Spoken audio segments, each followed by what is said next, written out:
kembalilah kepada Allah, sesali dari dosa yang kalian telah lakukan. Apa kata wanita tersebut? Ya Ustaz, saya telah bertaubat dan saya telah menyesali semua perbuatan saya. Akan tapi ada satu yang saya simpankan dari Ustaz. Apa itu? Sungguhnya saya telah menikah dengan laki-laki lain. Sungguhnya saya ini adalah istri dari laki-laki lain, dan saya telah memiliki anak. Yang laki-laki yang saya ceritakan dengan Ustaz tersebut adalah laki-laki yang berbeda dengan suami saya. Apa kata sang Ustaz marah besar?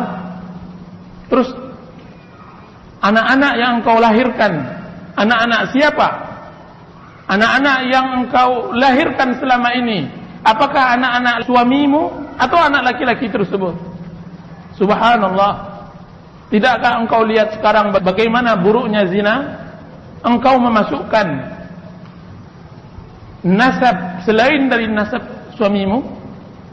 Maka menangislah wanita tersebut, dan dia mengatakan, saya bersumpah wahai Ustaz, sesungguhnya anak-anak yang saya kandung tersebut dan anak-anak yang saya lahirkan tersebut semuanya saya pastikan bahwa itu adalah anak-anak ayah dari mereka. Maksudnya ayah suaminya. Ibu-ibu dan para akhwat yang dirahmati oleh Allah Azza wa Jalla, sesungguhnya menjaga kehormatan bagi setiap muslim adalah fadilah, keutamaan. Zina adalah dosa yang sangat besar, sebagaimana yang kita baca. Akan tapi yang lebih besar lagi adalah zina bagi orang yang telah menikah. Zina bagi orang yang telah menikah. Lihatkah Anda bahwa perbedaan antara orang yang menikah dengan yang tidak menikah di dalam hukuman ketika mereka berzina? Perbedaan antara langit dengan bumi. Karena orang yang belum menikah, maka ketika dia berzina, maka dia akan dihukum cambuk 100 kali. Sedangkan orang yang telah menikah, telah merasakan dan telah tahu jalan bagaimana menjaga diri, maka hukumannya rajam sampai mati. Menunjukkan bahwa tidak ada alasan bagi seorang muslim untuk tidak menjaga kehormatannya di hadapan Allah Azza wa Jalla. Dan lihat bagaimana iffah, penjagaan kehormatan Yusuf alaihissalam. Allah berfirman di dalam surah Yusuf, وراودته التي هو في بيتها عن نفسه وغلقت الأبواب وقالت هيت لك قال معاذ الله إنه ربي أحسن مثواي إنه لا يفلح الظالمون. Dan wanita tersebut berusaha untuk mengajak Yusuf untuk melakukan perzinaan di rumahnya. Wa ghallaqatil abwab, kemudian dia tutup pintu, semua pintu, kemudian dia mengatakan, kemarilah wahai Yusuf. Kemudian Yusuf mengatakan, ma'adzallah, aku berlindung dari jalan Allah. Sesungguhnya Rabbku adalah sebaik-baik tempat. Sungguhnya Allah tidak akan membahagiakan orang-orang yang zalim. Lihat Yusuf, bagaimana dia menjaga kehormatannya. Di saat telah sempurna sarana-sarana untuk melakukan zina. Bahkan sebagian para ulama mengatakan, jika seandainya Allah Subhanahu wa taala tidak memberikan burhan, memberikan hujjah, memberikan tanda-tandanya, niscaya tidak ada seorang pun yang bisa selamat dari perzinaan dalam kondisi yang dialami oleh Yusuf alaihissalam. Yusuf dalam keadaan mudanya, dalam keadaan posisi dia jauh dari keluarganya, dalam posisi budak, dan yang mengajaknya seorang wanita cantik, majikannya yang tidak boleh dibantah ucapannya, yang harus ditaati semua perintah, di rumah yang telah ditutup dengan posisi yang memanggil adalah wanita, dengan pakaian yang mengajak terhadap perzinaan. Akan tetapi hal itu Yusuf terselamatkan karena dia mendahulukan ridha Allah Azza wa Jalla dari kenikmatan sesaat. Sehingga Allah Subhanahu wa taala memberikan ganjaran yang luar biasa bagi orang-orang yang menjaga kehormatannya, yang menjaga kehormatannya. Dia mendapat jatah perlindungan Allah Azza wa Jalla dari 7 perlindungan yang Allah berikan hanya kepada 7 kelompok tersebut. Rasulullah sallallahu alaihi wasallam bersabda, "Sab'atun yuzilluhumullah yauma la zilla illa zilluh." 7 golongan yang akan dilindungi oleh Allah, dipayungi oleh Allah, yang tidak ada payung kecuali payung Allah, yang tidak ada lindungan kecuali perlindungan Allah pada hari kiamat di padang mahsyar. Di antara 7 golongan tersebut Rasulullah SAW sabdakan, "Rajulun da'atkum ra'atun dzata mansabin wa jamal." Dzatu mansabin wa jamal. Laki-laki yang dipanggil oleh seorang wanita yang mempunyai kecantikan dan kedudukan untuk melakukan perzinaan, qala inni akhafullah. Dia mengatakan, sungguhnya aku takut kepada Allah. Takut kepada Allah. Karena dia dahulukan ridha Allah dari kenikmatan sesaat, maka Allah akan berikan perlindungan kepadanya yang tidak ada perlindungan kecuali perlindungan Allah. Engkau di padang mahsyar, di dalam panas terik matahari yang sangat dekat, Anda mendapatkan perlindungan dari perlindungan Allah. Ketika semua makhluk, semua umat, semua manusia membutuhkan perlindungan, maka Allah memberikan perlindungan. Kenapa? Akibat kita telah mendahulukan kehidupan akhirat dari kehidupan dunia. Allah Subhanahu wa taala berfirman, "Wa amma man khafa maqama rabbih jannatan." Sedangkan orang-orang yang takut akan kedudukan Rabbnya, maka dia akan mendapatkan 2 surga. Jannatani, 2 surga. Surga atas kebaikan yang dia lakukan, surga atas kemaksiatan yang tidak jadi, yang dia tahan hawa nafsunya karena Allah. Seorang gadis ketika berkhalwat dengan seorang laki-laki, berkhalwat dengan seorang laki-laki, apa kata laki-laki tersebut? Sesungguhnya tidak ada yang melihat kita kecuali bintang. Kecuali bintang. Apa kata wanita tersebut? Wahai fulan, di mana yang menciptakan bintang? Di mana yang menciptakan bintang? Suatu hari seorang laki-laki menutup rumah seorang wanita. Ketika ditutupnya, apa kata laki-laki tersebut? Semua pintu telah saya tutup. Maka dijawab oleh wanita tersebut, wahai fulan, di mana pemilik pintu, yaitu Allah Azza wa Jalla.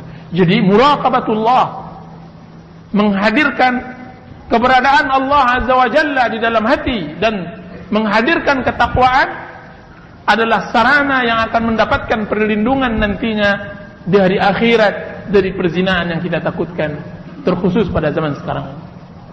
Zina.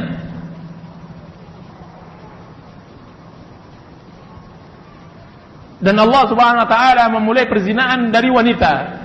Az-zaniyatu waz-zani fajlidu kulla wahidin minhuma mi'ata jaldah. Pezina wanita dan pezina laki-laki. Lihat, Hilal bin Umayyah bertanya malam itu kepada Rasulullah sallallahu alaihi wasallam tentang seseorang melihat istrinya berselingkuh, di atas istrinya ada laki-laki lain. Kiranya disebutkan oleh Ibnu Katsir, hari itu dia bertanya, hari itu kejadian terjadi pada keluarganya, pada istrinya, bahwasanya istrinya berzina dengan seorang laki-laki. dengan seorang laki-laki ketika dia balik bertanya kepada Rasulullah SAW.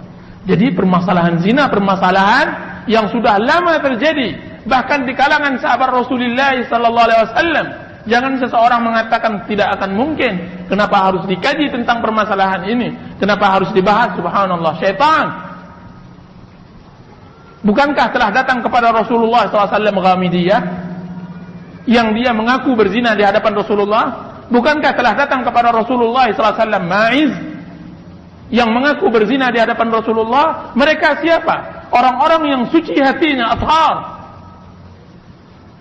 Terjadi perzinahan yang seharusnya seorang muslim adalah bersikap berhati-hati tentang dosa yang satu ini. Wala taqrabuz zina. Janganlah kalian mendekati sarana-sarana terhadap perzinahan. Dan ini wasiat Allah Subhanahu wa taala dan perintah Rasulullah SAW untuk semua para akhwat, semua wanita tanpa kecuali. Makanya Rasulullah SAW menganjurkan seorang suami mengajarkan surat An-Nur di dalam rumahnya, dan surat An-Nur dimulai tentang permasalahan zina, tentang permasalahan zina, agar seorang wanita tidak jenuh di rumah kemudian dia ingin membuat baru lagi.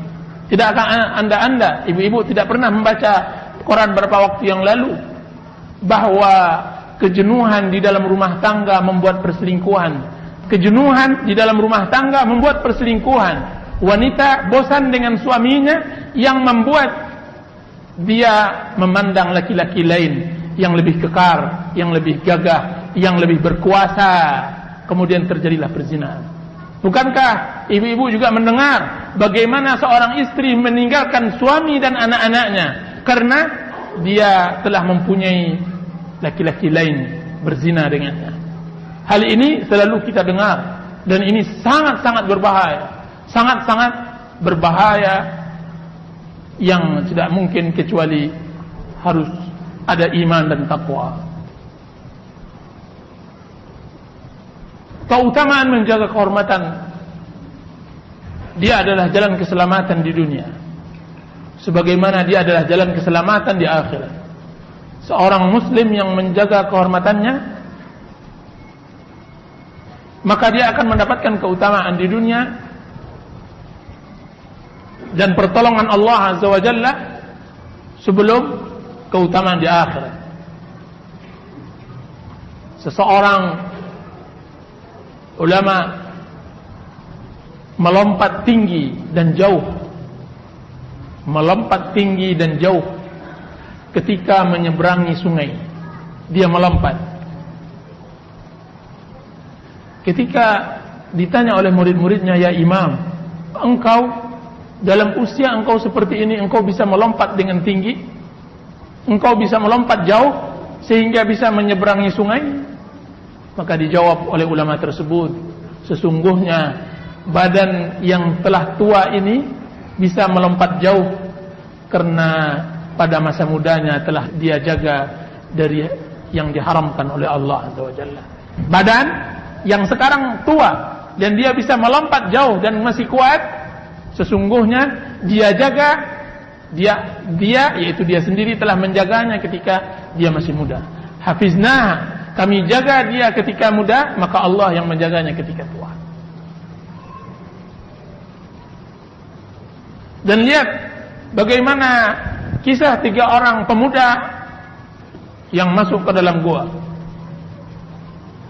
Ketika masuk ke dalam gua, tertutuplah pintu gua tersebut oleh batu besar, sehingga mereka tidak bisa keluar. Hadis diriwayatkan oleh Imam Bukhari. 3 orang pemuda. Lihat bagaimana 3 pemuda ini selamat. Bagaimana dia diselamatkan oleh Allah Azza wa Jalla dengan amal saleh yang mereka lakukan. Ketika mereka berusaha untuk keluar dari gua tersebut, tidak bisa, karena berat batu itu sangat besar, sangat berat. Tidak mungkin kan untuk selamat. Apa kata salah seorang dari mereka, demi Allah, sesungguhnya kita tidak akan bisa keluar dari gua ini sampai kita bertawassul kepada Allah Azza wa Jalla dengan amal saleh yang pernah kita buat. Maka berdoalah yang pertama dengan amal yang dia lakukan sebelum tertutup pintu tersebut, batu tersebut dari gua, yaitu dia berbakti kepada orang tuanya. Dan yang kedua, dari 3 pemuda tersebut, dia mengatakan, ya Allah, sesungguhnya saya mempunyai anak paman, saya mempunyai sepupu gadis, dan saya sangat mencintainya. Dan saya sangat mencintainya. Akan tetapi dia tidak mau. Wanita tersebut tidak mau, gadis tersebut tidak mau. Dia tidak cinta dengannya. Sampai datanglah musim kemarau yang membuat dia terpaksa harus datang kepada pemuda tersebut. Pemuda tersebut adalah pemuda yang kaya. Musim kemarau, musim paceklik, membuat dia dan keluarganya tidak bisa makan. Mereka menggelepar kelaparan, sehingga membuat gadis tersebut melangkah dengan berat untuk mendatangi sepupunya, anak pamannya, agar bisa dia memberikan sesuap nasi untuk dia dan keluarganya. Ketika diminta oleh gadis tersebut akan 1 tekong gandum, maka pemuda tersebut mengatakan, apa yang engkau minta akan aku berikan dengan syarat engkau menyerahkan kehormatan engkau kepadaku. Begitu kata pemuda tersebut. Ketika dengan terpaksa diiyakan oleh wanita tersebut, duduklah laki-laki tersebut sebagaimana duduknya seorang suami di atas istrinya. Kata-kata kejujuran keluar dari mulut wanita tersebut, dan dia mengatakan, ittaqillah, ittaqillah, bertakwalah engkau kepada Allah, dan engkau tidak dibenarkan untuk menembus khatam, cincin, memasukkan cincin ke dalam jari engkau kecuali dengan yang hak, kecuali dengan yang hak. Ketika itu bergetar hati pemuda tersebut, takut karena Allah Azza wa Jalla, teringat akan dosa dan maksiatnya kepada Allah. Dia tinggalkan wanita tersebut, sedangkan hatinya sudah berada di puncak-puncak kecintaannya kepada gadis tersebut. Dia tinggalkan dengan semua pemberiannya kepada wanita tersebut. Kemudian dia mengatakan, ya Rabb, Allahumma, ya Allah, jika seandainya apa yang aku perbuat ini mengharapkan ridhamu, maka bukakanlah batu yang menutupi gua kami ini. Itu yang diperbuat oleh pemuda tersebut. Karena dia menjaga kehormatan, maka Allah geser batu yang besar tersebut dengan amal saleh yang dia lakukan. Amma yujibul muttarra idza da'a. Siapa lagi yang akan memenuhi panggilan orang-orang yang terdesak kecuali Allah? Dan dia dalam keadaan terdesak, dia menampakkan amalnya yang saleh, yaitu dia menjaga kehormatan, menjaga kehormatannya, dan itu yang membuat dia selamat di dunia dari tidak bisa keluar dari gua.